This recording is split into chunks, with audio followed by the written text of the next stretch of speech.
வணக்கம் நண்பர்களே. 2024 மார்ச் மாத ராசி பலன்கள். துலாம் ராசி. துலாம் ராசிக்கு இந்த மாதம் உங்களுடைய ராசிநாதன் ராசிக்கு 4ஆம் இடத்திலிருந்து 5ஆம் இடத்தில் சஞ்சரித்து வர்றாங்க. தவிர இந்த மாதம் முழுவதுமே ஒரு கூட்டு கிரக அமைப்புகள் அப்படிங்கிறது செயல்படும். குறிப்பாக உங்களுடைய ராசிக்கு 4, 5 மற்றும் 6ஆம் இடங்கள் இந்த கிரக அமைப்புகள் செயல்பட்டு வரும். ஸோ துலாம் ராசியை பொறுத்த வரைக்கும் இந்த மாதம் முழுவதுமே உற்சாகம் தரக்கூடிய விஷயங்களை எதிர்பார்க்கலாம். பட் அதுக்கு ஏற்ற அளவுக்கு கொஞ்சம் அலைச்சல்களும் விரயங்களும் உடன் இருக்கவே செய்யும். குறிப்பாக துலாம் ராசிக்காரங்க உணர்வு பூர்வமாக செயல்படக்கூடிய மாதமாக இருக்கும். கொஞ்சம் சென்டிமெண்ட் பிரியர்களாக இருப்பாங்க. சில விஷயங்கள் காரியங்களில் அதிகப்படியான ஆசைகள் எண்ணங்கள் உருவாகக்கூடிய மாதமாகவும் அமையும். கடினமான விஷயங்களை ஒதுக்கிவிட்டு கொஞ்சம் சொகுசான விஷயங்கள் ஆடம்பரமான விஷயங்களில் செயல்படுத்தி வருவீங்க. டென்ஷன் இல்லாமல் ரிஸ்க் இல்லாமல் கொஞ்சம் ஃப்ரீயாக இருக்கணும் அப்படிங்கிற மாதிரியான எண்ணங்கள்லாம் உருவாகும். ஸோ சிலர்லாம் பார்த்தீங்கன்னா கொஞ்சம் ஃப்ரீயாக இருக்கணும் அப்படிங்கிறதுக்காக வெளியிடங்களுக்கெல்லாம் போயிட்டு வரலாம். குடும்பத்தோடு சேர்ந்து வெளியிடங்களில் போயிட்டு வருவீங்க. நண்பர்களோடு சேர்ந்து வெளியிடங்களுக்கு போயிட்டு வருவீங்க. கொஞ்சம் ரிலாக்ஸ்டாக இருக்கணும் அப்படிங்கிற எண்ணங்கள் இந்த மாதம் தலை தூக்கவே செய்யும். பட் எல்லா விஷயங்களும் ஆர்வத்தோடும் செயல்பட்டு வருவீங்க. பட் ரிஸ்க் இல்லாமல் செய்யணும் அப்படிங்கிற எண்ணம் தான் அதிகமாக இருக்கும். பேச்சுவார்த்தைகளை சுமூகத்தன்மைகளை எதிர்பார்க்கலாம். புதிய விஷயங்கள் மற்றும் புதிய காரியங்களில் சாதகமான தன்மைகள் உண்டு. காரியங்கள் மற்றும் செயல்பாடுகளில் கொஞ்சம் அலைச்சல் தரக்கூடிய விஷயங்களை எதிர்பார்க்கலாம். கொஞ்சம் தேவையில்லாத டென்ஷன் படபடப்பு போன்ற விஷயங்கள் இருக்கத்தான் செய்யும்.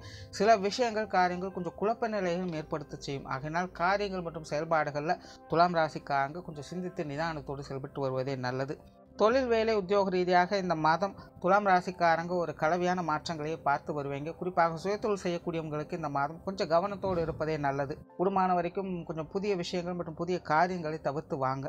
வேலை மற்றும் உத்தியோகம் பார்க்கக்கூடியவங்களுக்கு இந்த மாதம் கொஞ்சம் சமாளிக்கக்கூடிய நிலைகள் இருக்குது. பட் இருந்தாலும் சில இடமாற்றங்கள் இல்லை விரயம் போன்ற விஷயங்களும் எதிர்பார்க்கலாம். கொஞ்சம் தேவையில்லாத அலைச்சல்கள் விரயங்கள் போன்ற விஷயங்கள் உத்தியோகம் மற்றும் வேலை பார்க்கக்கூடியவங்களுக்கும் அவ்வப்போது வந்து போயிட்டு தான் இருக்கும். ஸோ தொழில் வேலை உத்தியோக ரீதியாக இந்த மாதம் துலாம் ராசிக்காரங்க கொஞ்சம் நிதானத்தோடும் அமைதியோடும் செயல்பட்டு வர்றது நல்லது. வெளியூர் மற்றும் வெளிநாடு சம்பந்தப்பட்ட விஷயங்களும் ஒரு கலவையான நிலைகளிலேயே இருக்குது. பொருளாதாரம் சார்ந்த விஷயங்கள் சமாளிக்கக்கூடிய நிலைகள் இருக்கும். கொடுக்கல் வாங்கல் விஷயங்கள் திருப்திகரமான விஷயங்களை எதிர்பார்க்கலாம். பட் இருந்தாலும் வரவுகள் எந்த அளவுக்கு இருக்கோ அந்த அளவுக்கு செலவுகளும் உடன் இருந்துக்கிட்டு தான் இருக்கும். கூடுமான வரைக்கும் உங்களுடைய வீண் விரயங்கள் செலவுகள் போன்ற விஷயங்களை இந்த மாதம் கொஞ்சம் கவனம் எடுத்துக்கங்க. ஏன்னா கொஞ்சம் தேவையில்லாத விரயங்கள் ஆடம்பரமான விஷயங்களுக்கு செலவு பண்ணுறது இந்த மாதிரியான சமாச்சாரங்கள் அதிகரிப்பதற்கான வாய்ப்புகளும் இருக்குது. சில பொருட்கள் எல்லாம் பார்த்தீங்கன்னா ஏன் வாங்கணும் எதுக்கு வாங்கணும்னே தெரியாது. ரொம்ப ஆசைப்பட்டு பிரியப்பட்டு வாங்கியிருப்போம். பட் வாங்கினதுக்கப்புறம் தான் இதனால் என்ன யூஸ் அப்படிங்கிற மாதிரி யோசிக்க வைக்கும். இப்போ ஒரு பொருளை வாங்குறீங்க இல்லை கொடுக்குறீங்க அப்படிங்கும்போது அதெல்லாம் கொஞ்சம் யோசித்து செயல்படுங்க. சொத்துக்கள் மற்றும் வாகன ரீதியான விஷயங்கள் சாதகமான அமைப்புகளே கொடுக்குது. இருந்தபோதும் சொத்துக்கள் வாகன ரீதியான விஷயங்கள் அப்படின்னு கொஞ்சம் அலைச்சல்களும் ஒரு விதமான பயம் சந்தேகம் போன்ற விஷயங்கள்லாம் இருந்துக்கிட்டு தான் இருக்கும். கொஞ்சம் சிந்தித்து செயல்பட்டு வந்தீங்கன்னா இது சார்ந்த விஷயங்களை சாதகமான அமைப்புகளை எதிர்பார்க்கலாம். பூர்வீக சொத்துக்கள் சம்பந்தப்பட்ட விஷயங்கள்லாம் கொஞ்சம் நிதானத்தை கடைபிடிக்கிறதே நல்லது. குடும்ப விஷயங்கள் காரியங்கள் இந்த மாதம் சாதகமாகவே இருக்கும். குடும்பத்துக்குள்ள குதூகலமான விஷயங்களை எதிர்பார்க்கலாம். மகிழ்ச்சி தரக்கூடிய சம்பவங்கள் இருந்துக்கிட்டு இருக்கும். குடும்ப உறுப்பினர்கள் வகையிலும் ஒத்துழைப்புகளை எதிர்பார்க்கலாம். குறிப்பாக பெற்றோர்கள் சார்ந்த விஷயங்கள் கணவன் மனைவி உறவுகள் இதெல்லாமே உங்களுக்கு ரொம்பவுமே சாதகமாக அமையுது. உடன்பிறப்புகள் சார்ந்த விஷயங்களும் ஒரு கலவையான மாற்றங்கள் இருக்கும். அவங்க வகையில் சூழ்நிலை சந்தர்ப்பங்களை அனுசரித்து போய்க்கிறது நல்லது. குழந்தைகள் சார்ந்த விஷயங்கள் ஒரு பக்கம் திருப்திகரமான சூழ்நிலைகளை பார்த்தாலும் கூட இன்னொரு பக்கம் அதுக்கேற்ற அளவுக்கு அலைச்சல்களும் உடன் இருக்கத்தான் செய்யும். குறிப்பாக குழந்தைகளுடைய வயதிற்கு ஏற்ப இந்த அலைச்சல்கள் சிரமங்கள் அப்படிங்கிறது இருந்துகிட்டு தான் இருக்கும். பட் இருந்தாலும் அதுக்கேற்ற அளவுக்கு ஆதாயமும் இருக்கிறதுனால கொஞ்சம் பொறுமையோடும் நிதானத்தோடும் செயல்பட்டு வந்தீங்கன்னா குழந்தைகள் சம்பந்தப்பட்ட விஷயங்கள் அனைத்திலுமே சாதகமான அமைப்புகளை எதிர்பார்க்கலாம்.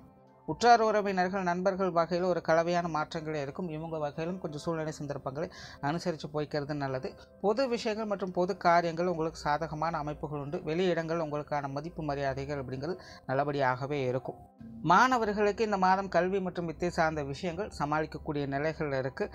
மாணவர்களுக்கு கொஞ்சம் கவனச்சிதறல்கள் வருவதற்கான வாய்ப்புகள் இருக்குது. சில தேவையில்லாத விஷயங்களால் ஈர்க்கப்படுவாங்க. ஸோ அந்த மாதிரியான விஷயங்களில் மாணவர்கள் கொஞ்சம் கவனத்தோடு இருக்கிறது நல்லது. ஸோ ஓவராலாக இந்த மாதம் துலாம் ராசியை பொறுத்த வரைக்கும் விஷயங்கள் காரியங்கள் சிறப்பாகவே இருக்குது. இப்போ துலாம் ராசிக்காரங்க பர்சனலாக கொஞ்சம் கேர்லெஸ்ஸாக இருப்பதற்கும் வாய்ப்புகள் இருக்குது. கொஞ்சம் விடாமுயற்சியோடு செயல்பட்டு வந்தீங்கன்னா இந்த மாதம் சிறப்புகளை பார்க்கலாம். நன்றி, வணக்கம், வாழ்க வளமுடன்.